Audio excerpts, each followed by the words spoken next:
What's up? What's up? What's up? Welcome to the AwlAround.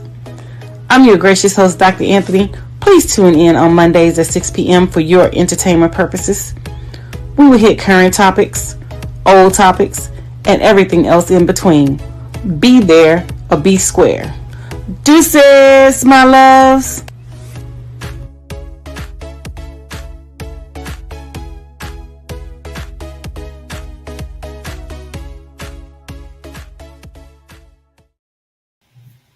Hi, welcome to another great episode of the AwlAround. I am your gracious host, Dr. Anthony, and we have some amazing topics. Some things, you might find touchy, some things you may find interesting, and some things you just might not downright agree with. But guess what? We're still going to address it, and we're going to talk about that, and we're going to address the elephant in the room. So without any further ado, let's go ahead and bring out Mark Lee so we can dive right in. How are you?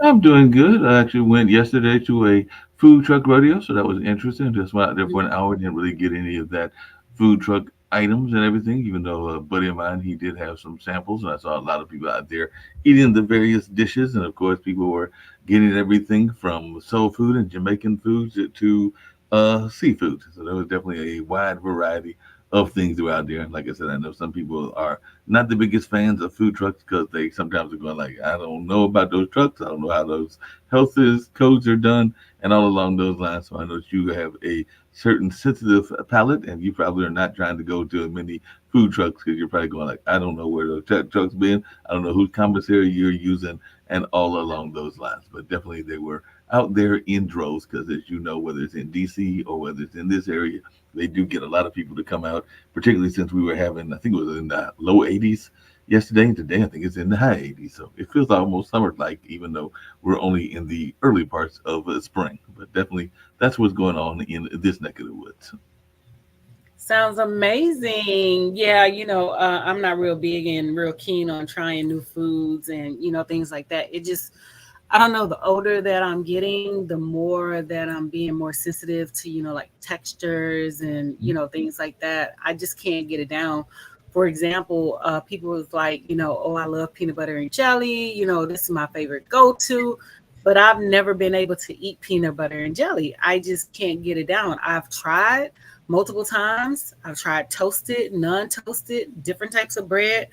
I just can't get it down. I gag every time. So that's not something that, that I would eat. So, I typically stick to what I know and, just play safe in that regard because I know I have been in certain situations where I've tried food and I start gagging and I instantly throw up. So I don't know if it has something to do with the mental or that's just, me just rejecting what I'm trying, but I tend to, stay away from, things that I'm not real good with in terms of, like texture when it comes to different foods and, stuff like that or whatever. I just can't do it. No, that makes a lot of sense. I know we're going to get to some very deep issues and everything in a Yes. minute and definitely going to get that at. Before we get to that, I did have a question to ask you because, there was a certain gentleman that was accused of murder, and I have oftentimes thought that the trial that he was part of, some call it the great trial of the century and everything, was more a condemnation of the police system and not so much of whether he was guilty or not. Because some people think he was guilty, some people do not, and it was a majority African American jury, which I had forgot and everything, that acquitted him and all in that space. But now you got people coming out of the woodwork saying that he confessed to me and he said he did it. Matter of fact, I think one of his associates said that he told him that he did it in a fit of jealous, not just so much jealous rage, but that he was high on marijuana and had been drinking and doing a number of other things. I think he even added some sleeping pills into that mixture as well. And I think the quote that this particular gentleman said was that she'd still be alive if she hadn't come at him with a knife in the first place. So apparently she greeted him at the door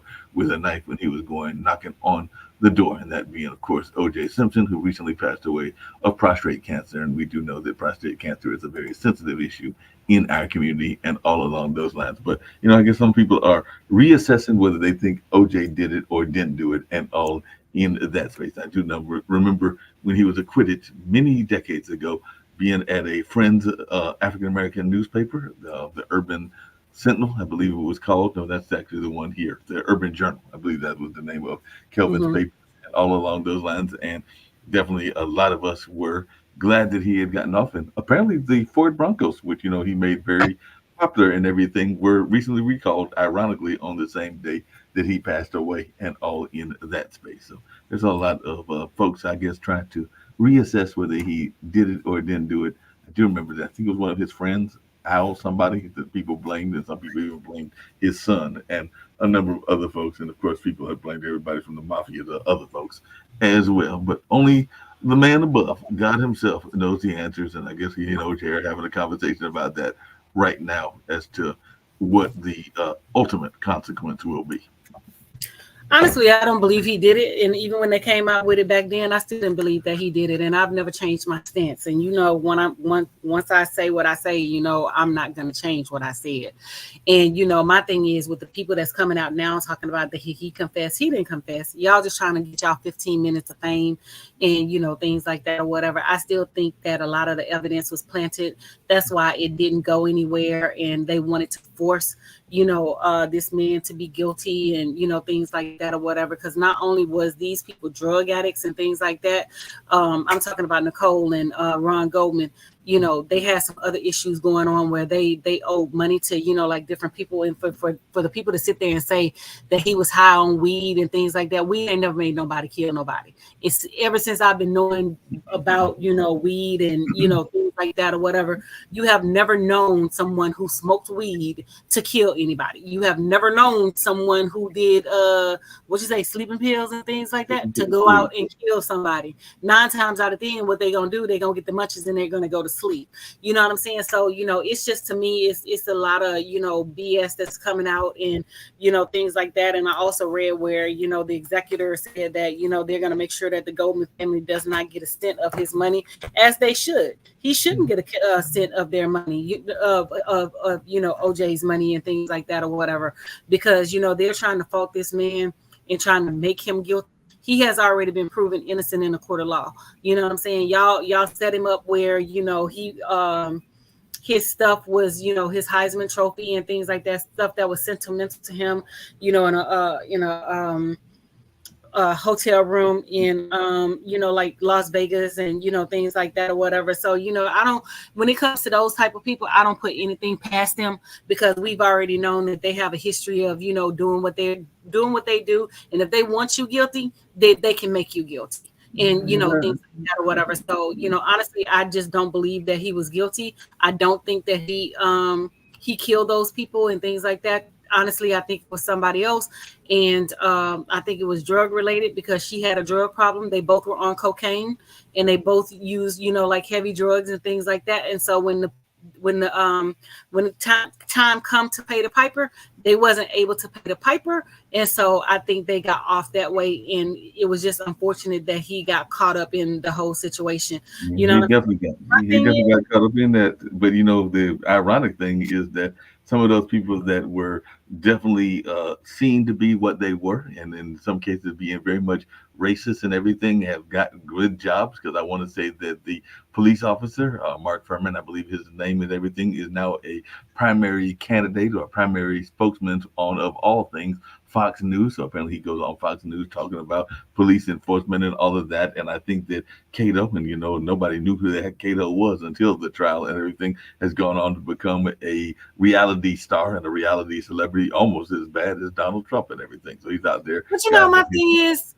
and I'm sorry for cutting you off and jumping right in there or whatever, but my thing is, this is what these people do. Anytime they say law and order, that only means that they want to police black people. And one of the things that I tell black people, especially in the terms of political arena and Donald Trump, that's what they mean. They want to police black people, and they put us all in a category and things like that. They don't care how educated we are. We are all black, and we are all criminals in terms of their eyes. But when it comes to statistics and data and things of that nature, it is a proven fact that they commit way more murders and horrendous crimes, horrific crimes and things like that than black people, but they don't never want to talk about it. But they always want to say it's a black problem in the black community, this and the black community that. So I'm not surprised that the white folks put them in a position to, be successful. We're seeing it with the police. When a black person is holding their hands up and they talking about, oh, I thought he had a gun. I fear for my life. How did you fear for your life when the man had his hands up? How did you fear for your life when you saw that he had nothing in his hands? Oh, I thought I had a taser. I thought I reached for my taser. You know damn well you didn't reach for no damn taser. You know the difference between a taser and a freaking gun. You know what I'm saying? So, they can save all the BS and, stuff like that. And like I said, I do not believe that he was guilty. Because again, she was trashy in the first place. And I don't even see why he married her. She was trailer park in the, initially. So is, you take the trailer park out the trailer park, but you don't take the trailer park out of the trailer park. You know what I'm Well, saying?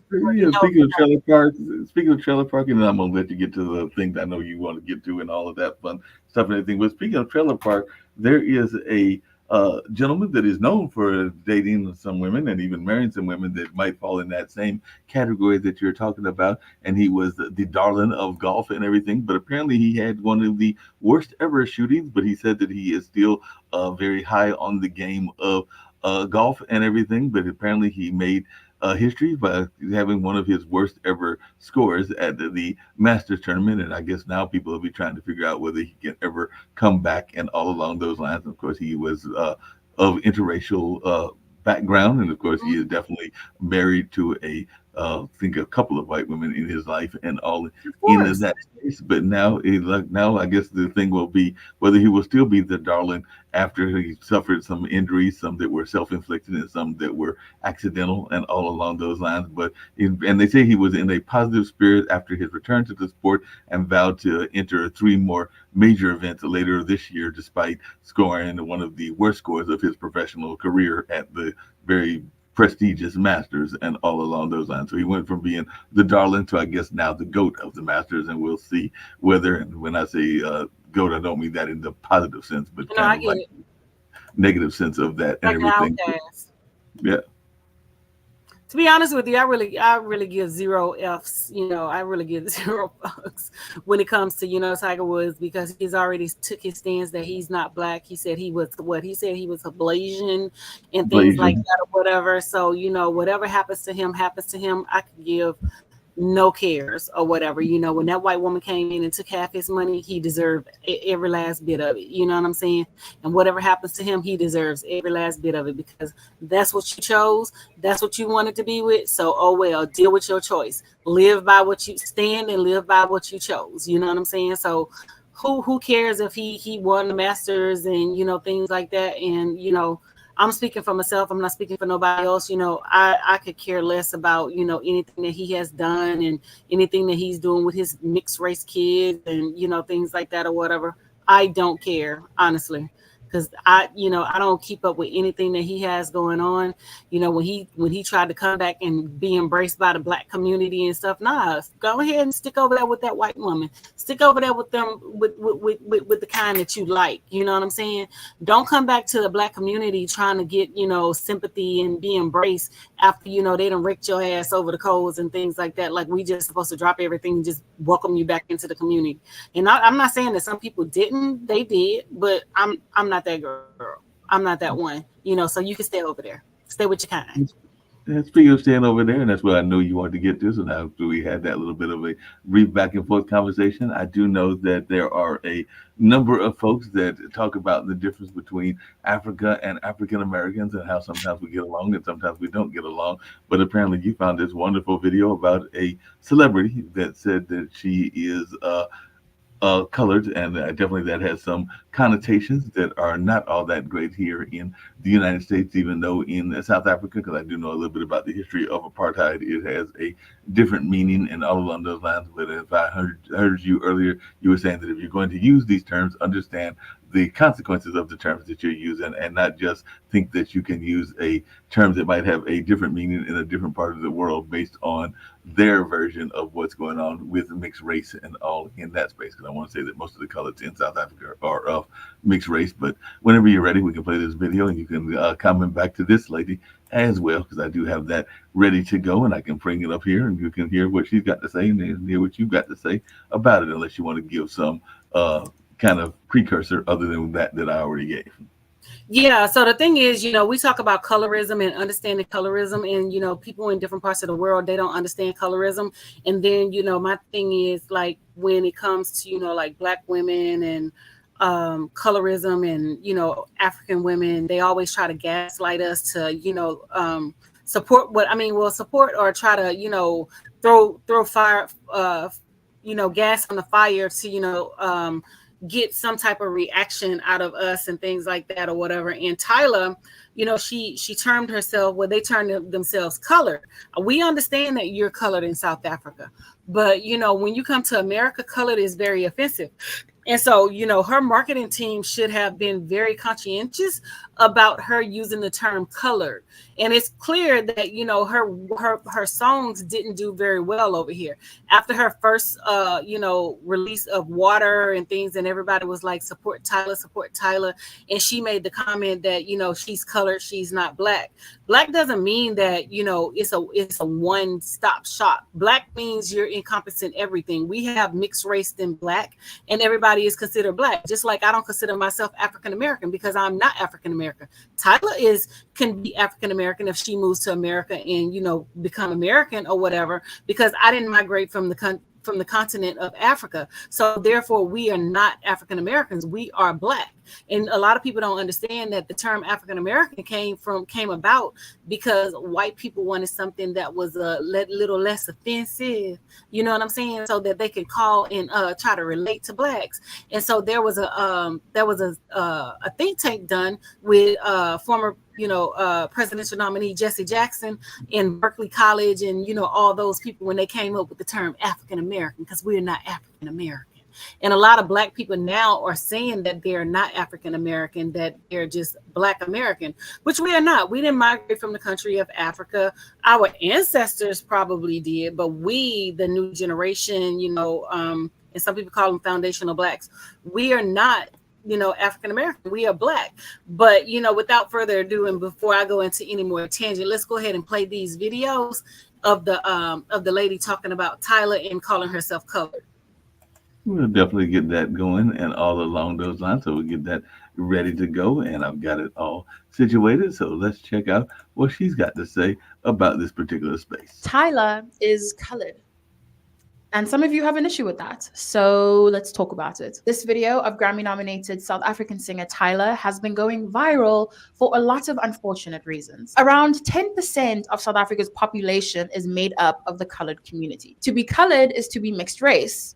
They are descendants of the Khoisan, one of the oldest tribes in Southern Africa. They've gone on to create culture, customs, and a rich sense of self within South Africa, and are acknowledged and respected as colored people. Now, I understand that the term colored means something different in other parts of the world, and to ask you to ignore your own history and painful associations would be unfair. However, we are not going to erase someone's culture because we don't understand it. This could be a beautiful opportunity to educate ourselves and each other and understand that the way you perceive someone is not who they have to be, because then we're just doing what's been done to us. And like I said, that was that video that you were talking about, and all along those lines and everything. I do understand just really quickly that it is my understanding, having some Asian friends and everything, that quite a bit of the colored community in South Africa is also richly Asian. I want to say that a lot of them are of Indian descent and maybe even some Chinese as well. So that, I don't think that she explored in that comment, but that is my understanding, that quite a few of them are definitely mixed race, but it isn't always just white and black, because I think there is a heavy Asian influence in parts of South Africa as well. So some of that folks that get that designation fall in one of the two largest societies, which is both Asia and, Asia in the sense of both Indian and Chinese. So I do understand that there is a significant part of the population there. As a matter of fact, I think even Gandhi, who is of Indian descent, talked about some of that, because he was not the biggest fan or the biggest friend in terms of race relations, even though he was a man of peace, but and definitely somebody that inspired Martin Luther King. But he had some interesting views around race himself. Yeah, nobody's taking anything away from the colored people in South Africa, but she has to understand. And like I said, her marketing team failed her because in America, colored is considered derogatory and colored is considered, a racist term or whatever, regardless of if you're here in Africa or if you're there in America. When you are dealing with different people who come from different cultural backgrounds and things like that, it has to be respected. And just like they want us to respect her coloredness, then she should respect our blackness. And there she's looking at, to me, they're looking at black as a negative connotation. Black is not a one-stop thing. We have mixed race in black. We have, we come in different shades. We come light, dark. We come with curly hair. We come with straight hair. We come with blonde hair. We come with red hair. We come with everything. So black encompasses, all of that. But she is, she took offense to people saying that she's black. And considering you from South Africa, sweetheart, you can be termed as black. You know what I'm saying? Because, colored, that's what it is black.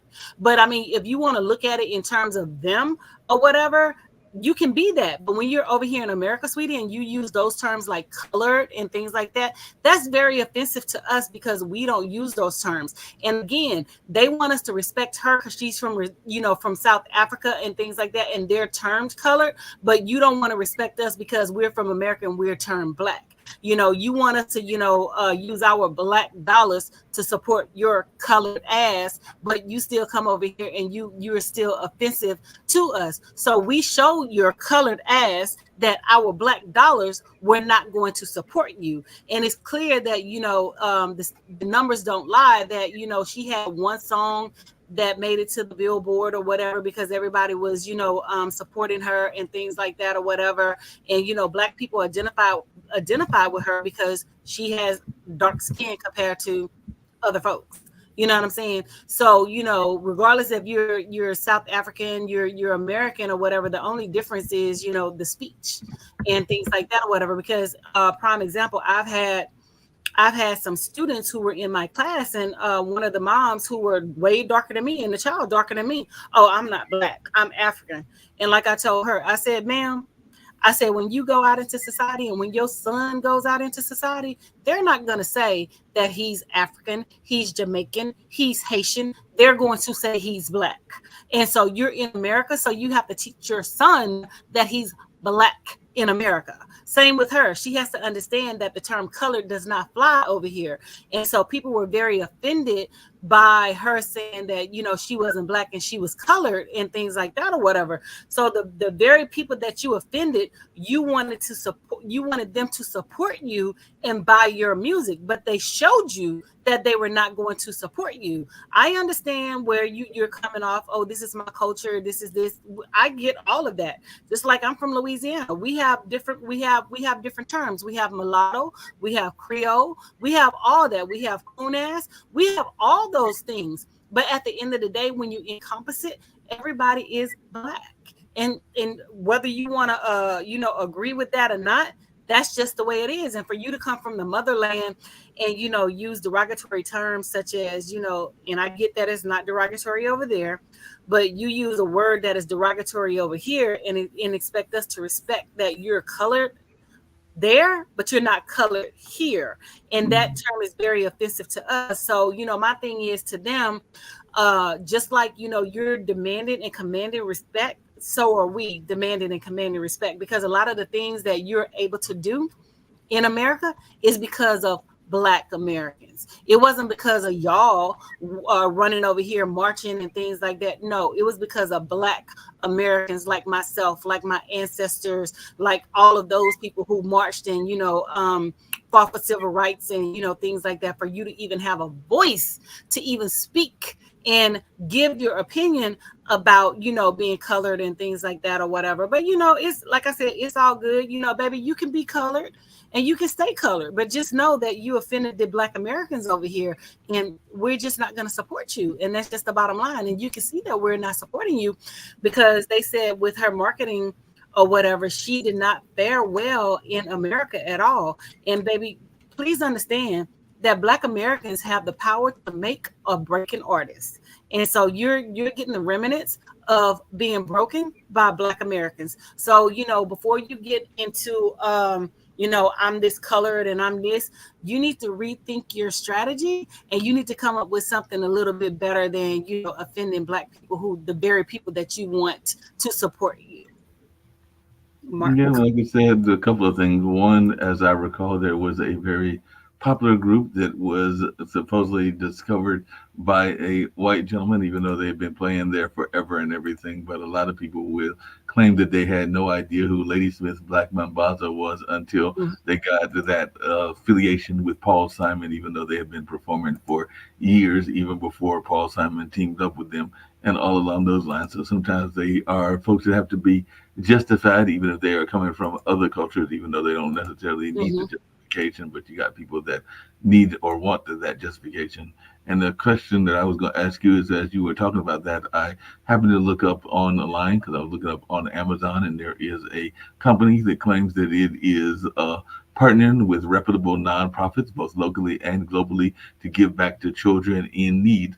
And you can look it up. The company is literally called Colored Organic. So apparently, there are Mhm. people that are even in the white society that are using the term and probably misusing it. Because when I look at these children, and it does look like it's a baby kind of company. Most of the babies that I'm looking at are predominantly white, even though there is at least one or two that I see that are minority oriented. So they might be trying to mix the signals as to what the marketing is in that sense. But they definitely have the title, and it's got the C and the O as their slogan of colored organics. And I'm sure I could find some other colored companies as well. So yeah, sometimes But that's people. not the yeah, but that's not the issue. You're looking at it in a holistic way when you're using the company Colored Organics. Are you talking about Black people? Or are you talking about South African? You know what I'm saying? I just think that they're talking about all races of people or whatever, or colored. We're just colored. You don't look at it in a negative connotation. But when you use the term I'm colored and you're Black or whatever, my thing is, you went through apartheid, you went through colonialism. Where do you think color came from? What do you think those terms came from? And you guys embraced it, and you said that you call that's your culture. Black Americans have culture too. What do you think you get your influences from when it comes to like music and dance and hip hop and blues and zydeco? That's part of our culture that you're trying to replicate. But at the same time, you're trying to like squeeze into our culture, but you offended us at the same time by saying that, oh, I'm colored. But my thing is, although you are colored, you should have been a little easier in saying, not saying that I'm not Black, but I identify as colored in South Africa. I understand when I'm in other parts of the world that I'm termed Black.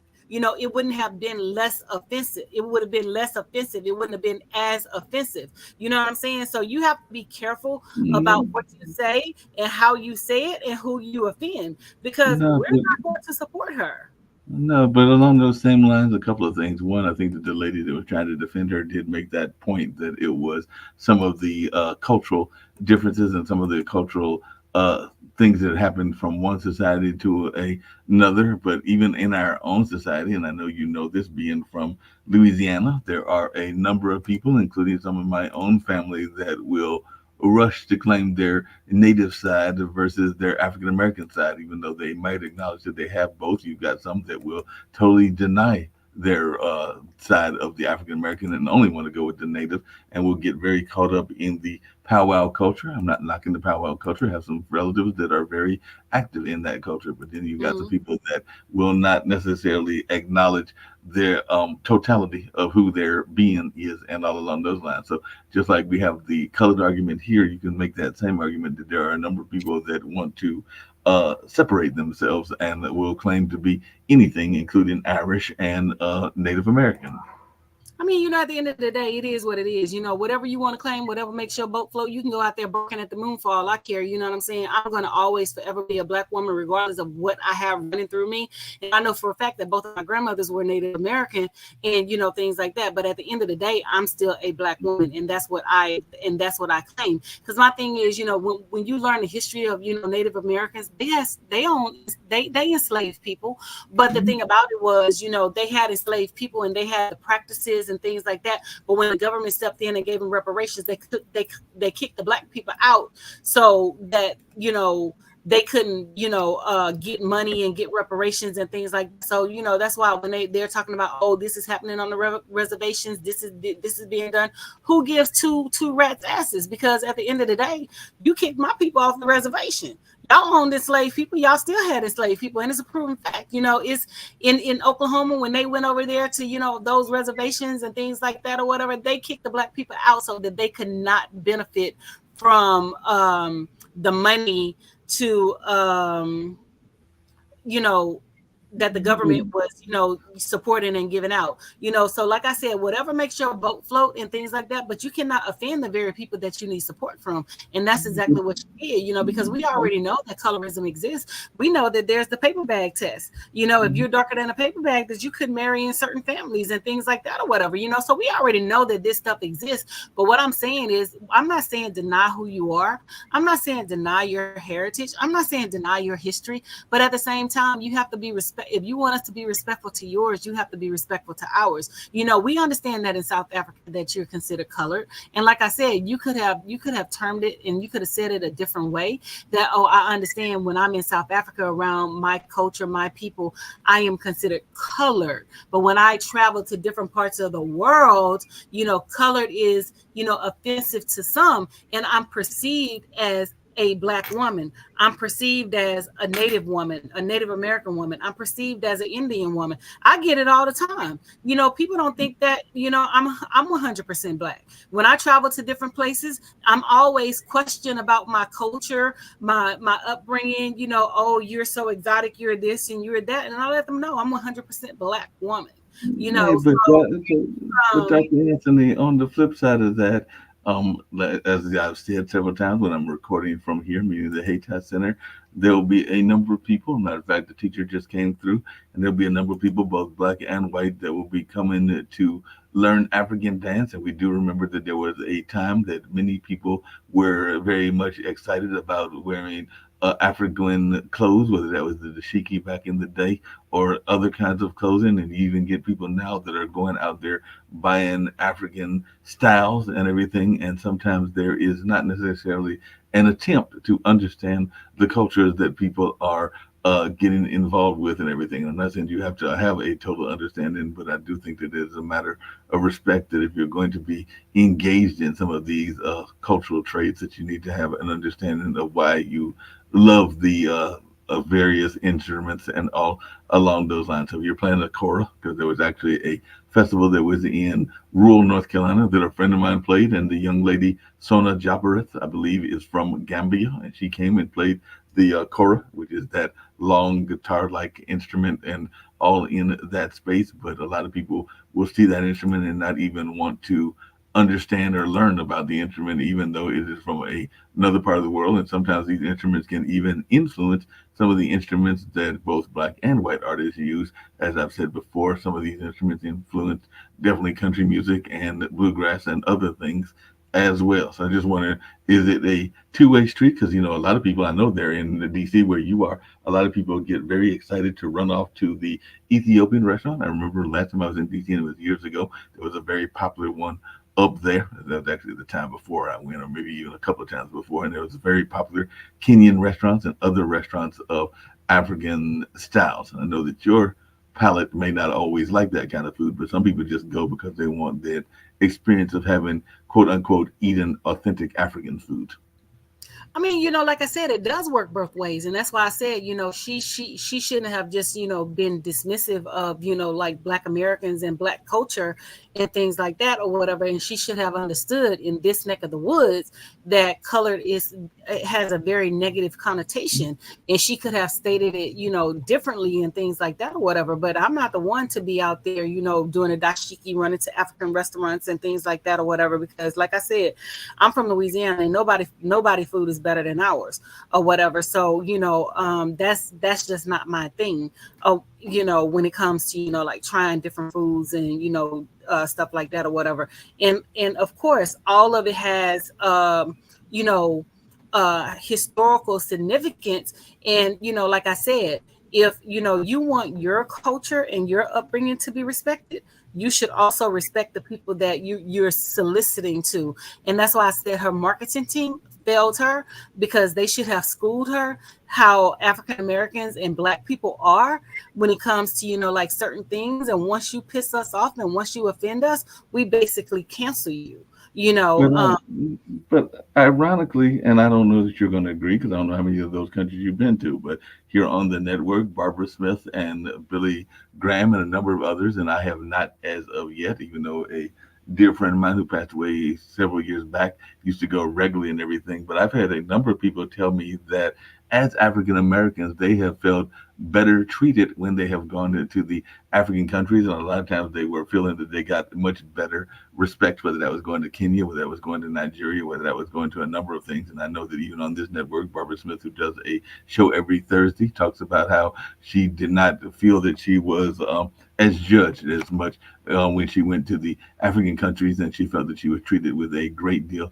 of respect, and she has said that several times. So I don't think that I'm speaking out of school by bringing this up and everything. So I just wanted your take on that, because I've heard that from a number of people that are in that business coaching space, in that space, that go to these countries on a regular basis, that they sometimes feel that they get a great deal of greater respect when they go to those countries than they do when they are traveling to, say, the European countries and some of the other countries, and that they feel that they are treated as one person told me that he felt that he was treated as a true man and not as a boy when he went to some of these African countries and all along those lines. No, and I get it or whatever, but they're treating you that way because all of y'all look the same until you open your mouth. You know what I'm saying? So, I understand. And, like I said, being in, different countries, I like going to different countries. I like experiencing different things, but will I ever move to a different country? No, I would never give up my citizenship to go to another country and things like that, because, everything is not good and dandy. The grass is not always greener on the other side. For prime example, there was this Nigerian lady who criticized some tomato sauce from a company. So the company is suing her, and they arrested her, saying that she caused them to lose business and things like that or whatever. We criticize stuff every day in America. We don't get arrested for criticizing.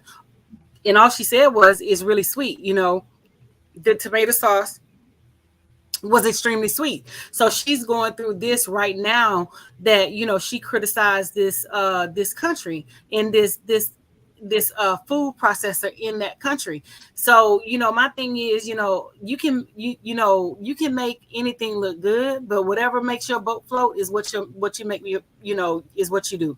I'm very voiceful and things like that. I'm highly opinionated, and I already know that I can't survive in countries where I'm limited and I have no voice. They're always saying, oh, you can get dual citizenship here, you can get dual citizenship there. No, I'll go visit and things like that or whatever, but I don't want dual citizenship. I'm good where I am and things like that or whatever. I like having certain liberties and certain freedoms that in certain countries you just can't get.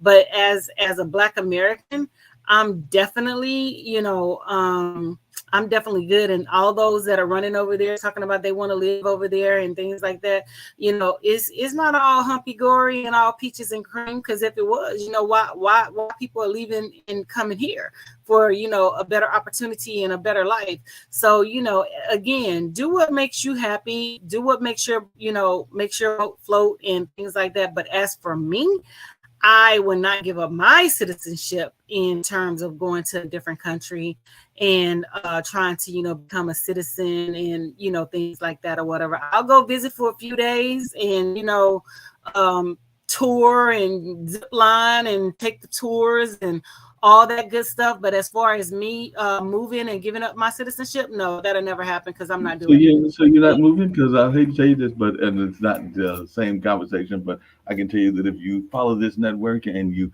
follow what's going on, that even one of the founders, who doesn't come from our culture and everything, but Mr.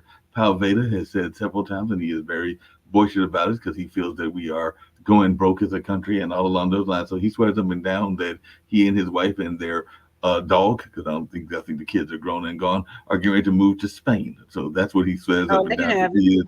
He's worried about the notion of who's running for office, because he thinks that both Trump and Biden would be horrible. So he is ready to move to Spain, and I think he's already doing some research in that lane. And I'm like you, I like to visit, but I don't know that I want to live in those countries because I'm perfectly fine with. No, I mean, let's take the man who moved to Russia and they took all his money and took all his assets. He said he got licked tired of being in Canada and he upped and moved his family to Russia and things like that. And so now he's living in poverty in Russia. They took all their money and they still had to, release their funds to them and stuff like that or whatever. So, like I said, you can do what you want to do, but at the end of the day, or whatever, I'm not giving up my citizenship to go nowhere where I have no voice and I Mhm. have no freedoms and I have no liberties. So if that's what you want to do, sweetie, go right ahead. If Spain is where you want to live, honey, go right ahead. I'm Knock yourself. gonna allow you to do it. I'm gonna allow you to go, and I'm gonna allow you to do whatever you want to do. But guess what? Dr. Anthony's gonna be right here. You know what I'm I know saying? that's right. I know that's right. He's gonna be right there in DC. Way. In DC and Louisiana, right in the middle of it, everything. One of the other things that came up in the news, and I had brought it up on one of our other reports, but I'd love to hear your thoughts about this now that I'm thinking about it. Because speaking of people going to other countries and realizing that the grass isn't always greener on the other side, we do know that Brittany Griner was part of a great trade and everything. And one of the things that I saw in the news is that she is about to have her, I believe, third child, because she had already been married once before, and her then partner had, I think, two children, and now her and Miss Cheryl, I think that's the lady that she is involved with, are expecting a baby. So I was just wondering your take on that, because apparently she's all excited about the fact that they're about to have a baby together. I'm assuming that they had some artificial insemination or some kind of way to have the child, since it does take two, a male and a female, parts to make a baby. So, and since it's only two women, I'm assuming that there were some things that went on to make this child be part of their worlds, or it might have even been adoption or fostering. But they are very excited, and I think she's pregnant, so it had to have been some artificial stuff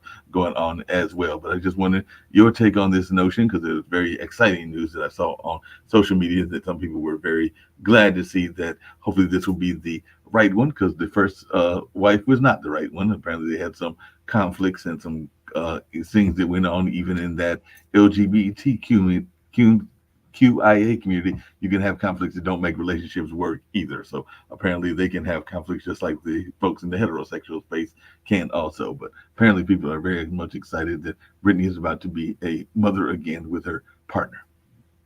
And my thing is, babies are blessings, and babies are a bundle of joy, and things like that or whatever. Because Dr. Anthony is about to turn 50 in 3 weeks. I don't want a baby. I love that. I love being around the kids. I love being around my nieces and nephews. But as far as Dr. Anthony having a baby, no, that's not what I want. But I will do whatever I can for my nieces and nephews, the little cousins. I spend time with them.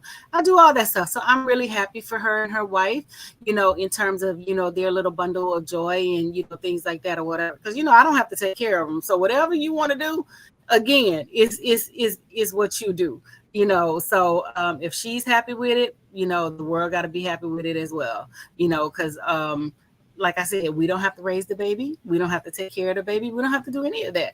So I'm excited to see if they're going to have a girl or a boy and what they're going to name the baby. So I'm glad they're pregnant and, they're expanding their family. So, that's all I have to say about that. But before we go, can we go ahead and play the other video since we're on the topic of, like Africans and Black women? It's only about 10 seconds, so it's going to be pretty quick, you guys, because I only want the first bit of the video. Okay, we can definitely do that. We still got plenty of time to go, because I think we still got about another 10, 15 minutes. But yeah, we can play the first 10 seconds of this video. So let's check this out. American women. Some black American women need to get a grip. What did they teach them in school? I don't know what they African woman here. Is there any way possible you could turn it up? Because we can barely hear it. I can't see about that, but I think that was what they gave me, the one that you gave me. But let's see if I can increase the volume and all along those lines, because I think that was the volume at the maximum speed. But let's see if we can increase it just like, yeah, that's at 100. So that's at 100. Okay, so I can basically give a rundown and synopsis.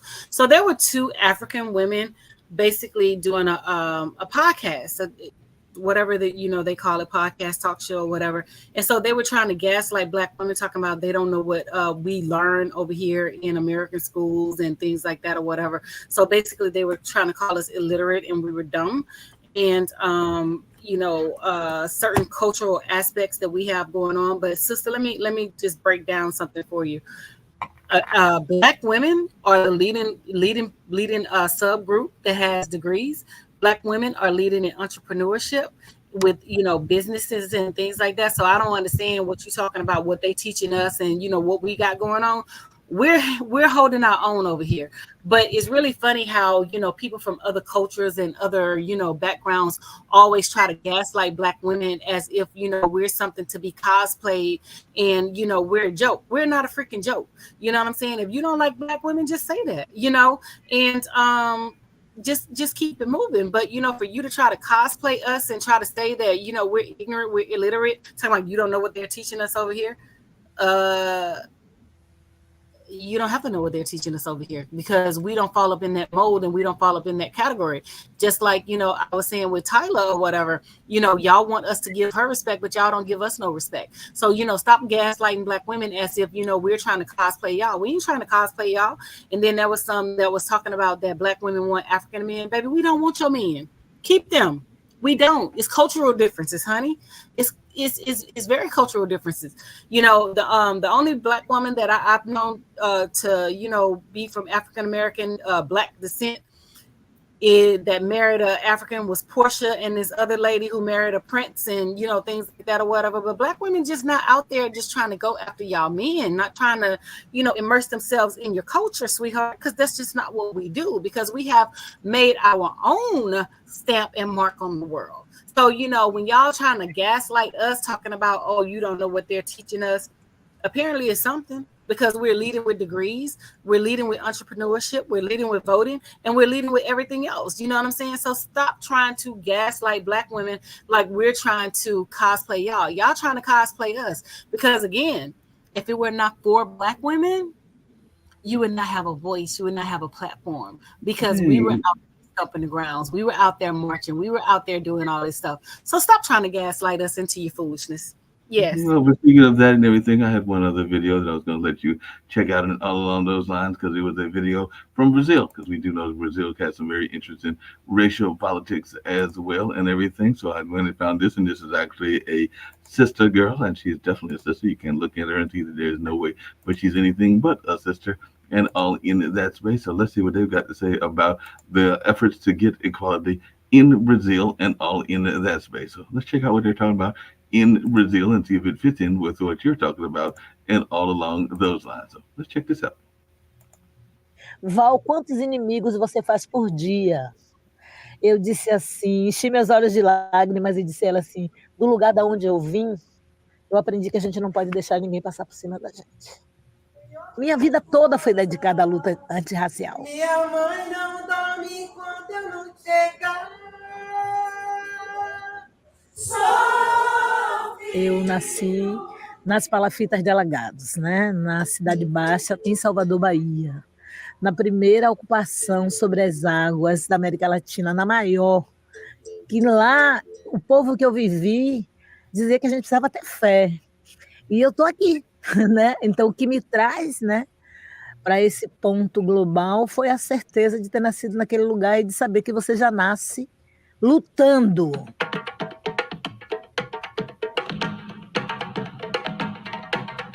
Nós somos um contingente importante no mundo para pensar racismo, para pensar reparações.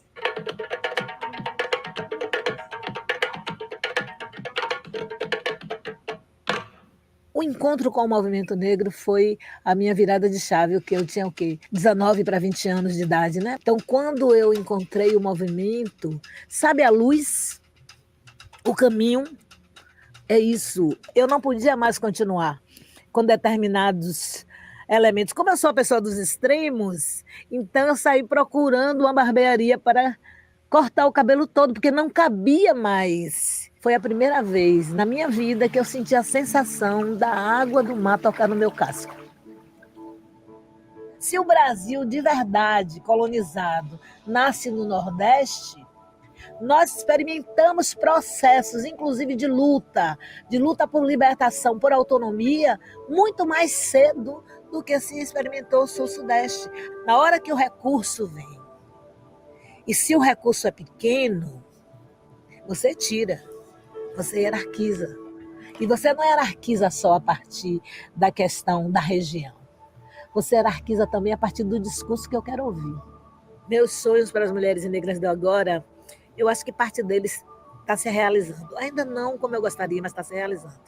É romper. Romper com essa loucura de que nós somos deusas e precisamos dar solução ao mundo. Não somos deusas e não precisamos dar solução ao mundo. Que a gente possa desfrutar da vida. E a vida pode ser a coisa mais simples do mundo. Que a gente tenha o poder e a possibilidade de decidir. Esse é meu sonho.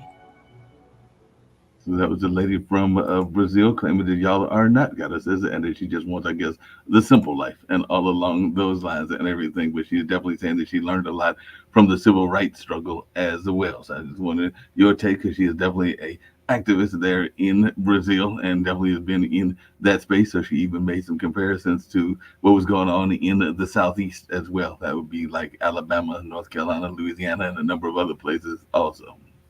Well, I mean, the comparisons is just not limited to the Southeast or whatever. It's widespread across the contiguous United States and things like that or whatever. But, again, like I said, the only difference is the speech. She has a very distinctive, spoken tongue, spoken language. And so do I, because I'm Southern, I'm from Louisiana, so I sound a little different from, Northern people and things like that or whatever. But as far as color is concerned, I can go to Brazil and fit right in. You would never know that I'm American unless, I open my mouth and I say something. And again, that goes to show that, in different parts of the world, I can be anything that I want or whatever. But I always claim that I'm a Black woman. I'm a Black woman, a Black American. And, that's what I am. And I'm not, taking anything away from that. But, it's really funny that, when it comes to, like inclusivity and, inclusion, everybody aligns themselves with Black people and Black women. And I'm not saying that that's a negative thing, because it is. But, that goes back to Tyler. Oh, I'm colored, I'm not Black. You have to understand that, you can't, like I said, you can't offend the very people that you need support from. And that's what you basically did. You offended Black Americans by saying that, you're colored and you're not Black. But you got to understand that that's a negative connotation here in America, especially in the South. Colored, gal, those are negative connotations. And so for you to, be dismissive of us and our culture, but yet you want us to be respectful of your culture is, is crazy, and my thing is just. But Dr. Anthony, excuse me, Dr. Anthony, it's not just us, because I had one other thing that I've played before, because it's a regular spot here, and the Latin American people do this as well, because this is something from Digitally Undivided, and you will see how they are playing into this narrative as well. And then again, we can get out, because I'd love to hear your reaction to this particular video as well. We are Digital Undivided. For over a decade, we've increased visibility and access for Latina and Black women founders, women shaping the fields of healthcare, technology, wellness, finance, education, and beyond. We began with groundbreaking research through our Project Diane report, which shed light on the triumphs and disparities Latina and Black women founders face. We now offer several founder-centric programs, events through strategic partnerships, and a vibrant founder community. Digital Undivided not only champions an equitable entrepreneurial landscape, we provide women of color at various stages of running a business with the space to improvise and innovate. From big to the new C-suite, we are where Latinas and Black women convene. Women who innovate, women who build, women who break through. We are Digital Undivided, empowering women of color to transform entrepreneurship.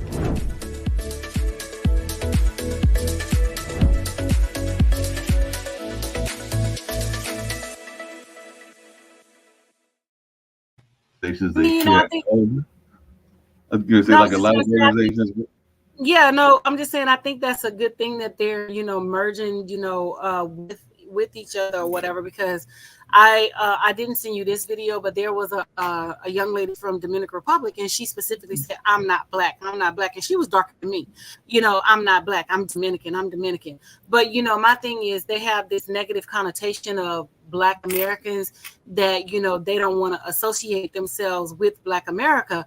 But the second something happened, then you want Black America to step up and come and save face. Just we could take Puerto Ricans for example. When they were over there talking about they're not black and they're not this and they're not that, but Trump put you in your place when he didn't support he didn't support you guys when the hurricane happened, and then he's throwing supplies at the people, not even getting close to them, not really even letting them communicate with him and things like that. But he put y'all in your place, and that's why I tell people all the time, don't expect my Black dollars to support you when you have negative things to say about Black Americans, because at the end of the day, a lot of things get done because Black Americans support you guys.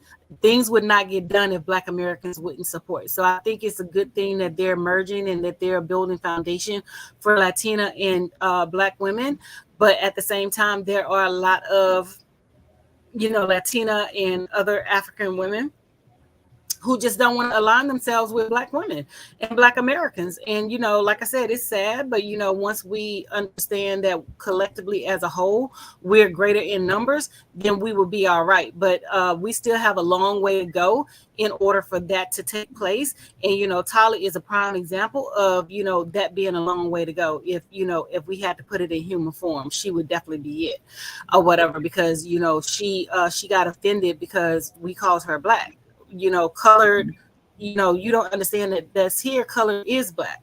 So, But she wasn't the first person that did that, because as I recall, no. I'm not saying that she wasn't, but what I'm saying is you offended the very people that you needed support to get you on that billboard. You know what I'm saying? So you can't come over here and offend the culture that's here, but you want us to respect your culture that's over there.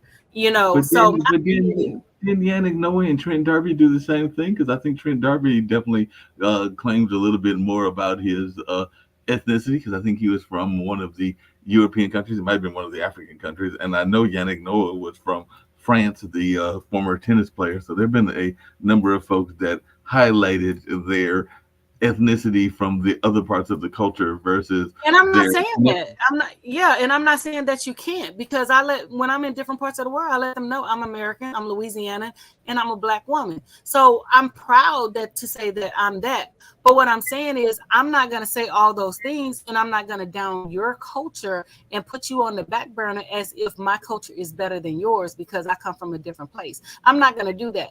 And I feel like, that's what she did when she basically was dismissive of Black people and how offensive, the word colored is over here in America or whatever, as to say that, oh, no, I'm definitely not Black. You know what I'm saying? As if it's like part of the plague. So, my thing is, although you consider yourself colored, don't be offensive towards somebody else who consider themselves Black. And that's what I'm saying. And I think that she offended, a lot of Black people with how she did it. And like I tell my students, it's all about delivery, tone, and approach. And if she would have came at it in a different manner, I think she would be in a better situation than she is right now. And I think more Black people would have understood her and would have supported her. But just to be dismissive, talking about, oh, I'm not Black and I'm not this, but you're darker than some of the, the Blackest Blacks. And, by skin color, some Blacks can pass for white and is white passing. But you're terming it in a negative connotation. And all I'm saying is be proud of who you are. We understand that you're proud of who you are, but also know the people in order to deliver a certain message. And that's what I teach when I taught ELA, when I teach the kids, know your audience. and she did not know her audience. That's why I said the marketing company failed her, because she didn't know African Americans, she didn't know Black Americans, she did not know her audience. And so her audience basically is humbling her and putting her in her place because you offended the audience. You did not know your audience. Prime example, I go to Bayou Classic all the time, right? I go to Bayou Classic all the time, right? I go to Bayou Classic. That's a Louisiana thing, right? It's been going on since the 1970s, correct? Where the SWAC tournament, it takes where the two his HBCUs, Grambling and Southern, played to be in the SWAC tournament.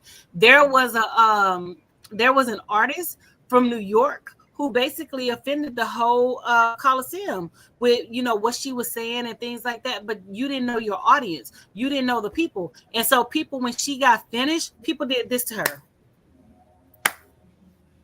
But I guess the question I've asked you, because I've got to ask, and I haven't heard it from her, because that was a fellow YouTuber that made that comment. Because Well, this is a she young she lady, made it in she's response. 21, No, she but said it. she's She made it in 21. response to what Tyler was saying, and it's if you Google the articles, there's a bunch of articles on there, because she basically got offended that, you know, Black Americans was calling her Black, and she said that she's not Black, she's colored, you know, and things like that or whatever. But again, you have to know your audience. You have to know the people that you're communicating, you know, with, and things like that. That's just like, you know, you going to a concert and they basically say the wrong city, and you know, you're in New Orleans, but you say Shreveport, or you say Durham, North Carolina. What's up, Durham? But you in New Orleans. So Right. you have to know the audience and who you are dealing with and things like that. And that's why I said the marketing team failed her, because she did not know her audience. She did not know Black Americans. She did not know that that was very offensive to us, and that's very racist when it But comes to that's the question, things like because like I that. said, I'll go back and look, but everything that I saw, because she's a young lady, she's only 21, and they did say she's an Indian, Zulu, Mauritian, and Irish descent. So she's like many people. She's got all kinds of Okay. mixtures and everything. But I don't know that Okay. she ever So how said many it. Black people over here got all types of mixtures No, and I things said like that we that? got all kinds of mixes, but I don't know, Yeah. because apparently the South Africans were outraged when a user on X, formerly Twitter, posted a now deleted photo of her with Travis Scott, and quipped it was the first time they had ever seen the rapper with a black woman and everything. So they were actually going after her because Travis Scott was with her and all in that space. So I don't know that she ever came out with these comments and everything. That, but like I said, I'll No, do she some work. did. Okay.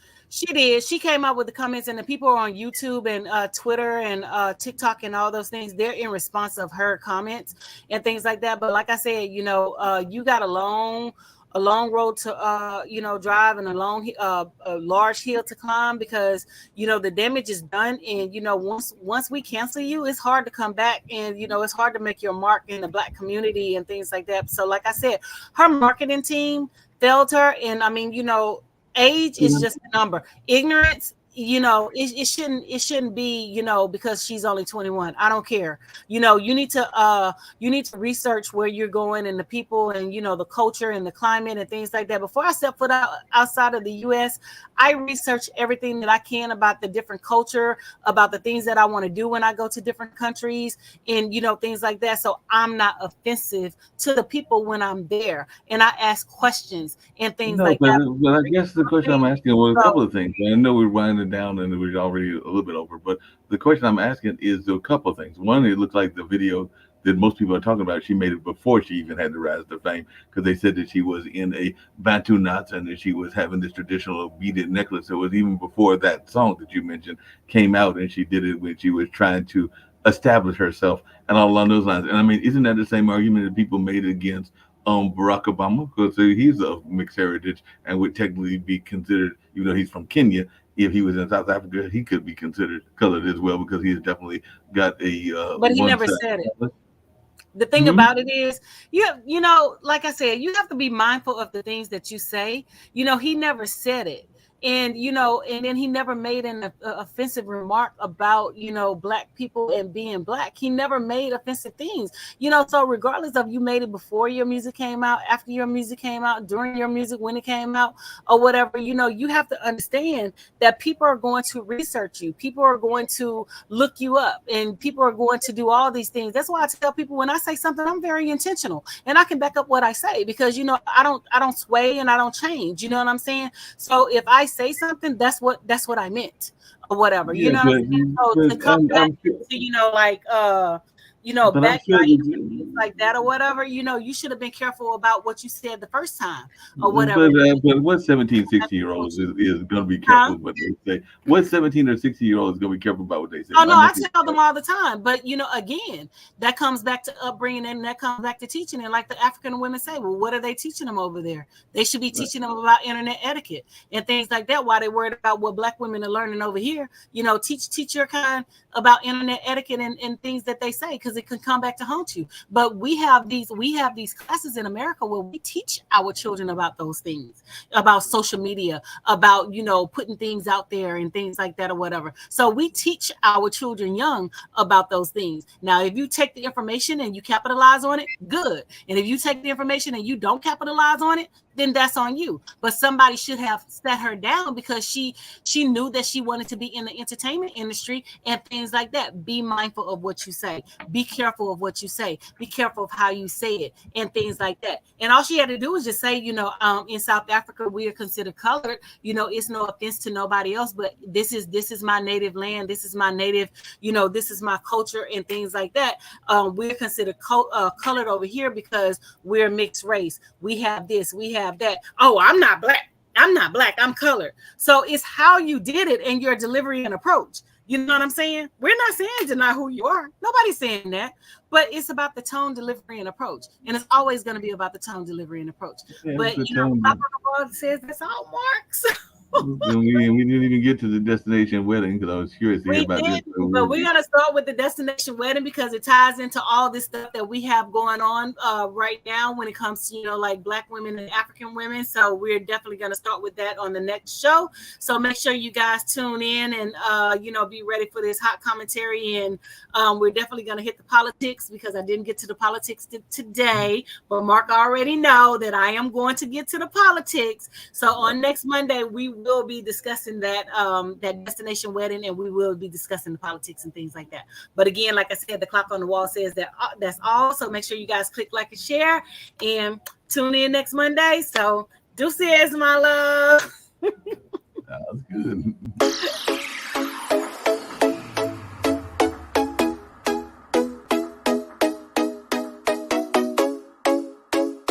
What's up? Welcome to the All Around.